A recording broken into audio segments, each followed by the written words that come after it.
La gestion de patrimoine reste attractive, mais sa transformation s'impose, selon l'étude de Precepta, compte tenu des défis actuels. Entre l'inflation réglementaire, la dégradation des performances et l'accélération de la digitalisation, il devient en effet impératif de créer de nouveaux business models innovants. C'est d'autant plus vrai que la révolution technologique du secteur n'en est qu'à ses balbutiements. Les robots advisors, l'intelligence artificielle et la blockchain vont bientôt s'imposer à tous. Les spécialistes de la gestion de patrimoine devront donc se doter de ces nouveaux outils pour renouveler l'expérience client et créer de la valeur. Car si la digitalisation est source d'investissement, elle est également une opportunité de créer de la valeur en réduisant les coûts. On le comprend, les acteurs en ligne et les fintechs challengent la profession. C'est ainsi que les fintechs misent sur la performance, la transparence et la simplicité d'utilisation tout en réduisant les coûts. Un modèle à contre-pied des modèles traditionnels. Surtout, ces startups se sont dotées d'outils qui permettent de peaufiner l'offre en produisant des données essentielles à la personnalisation des services. De quoi renouveler l'expérience utilisateur. De quoi aussi améliorer la connaissance client et donc identifier les plus rentables. Les fintechs développent également des services de souscription en ligne.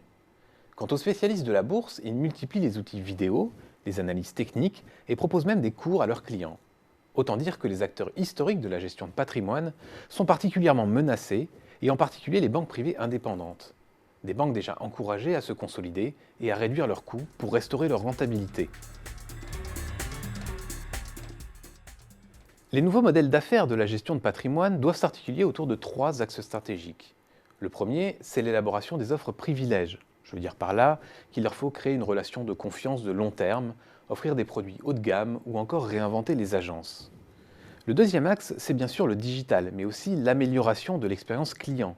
Les agences doivent ainsi s'ouvrir à de nouveaux usages et proposer des lieux de rencontre comme des salles de réunion ou de coworking.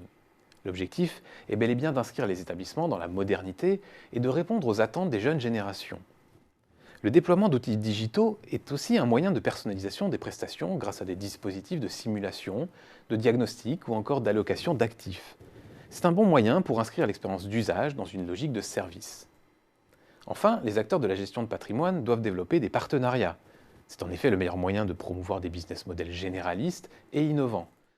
De l'avis des experts de Precepta, ces trois axes sont indispensables pour améliorer et réinventer l'expertise et le conseil, et donc en légitimer la rémunération.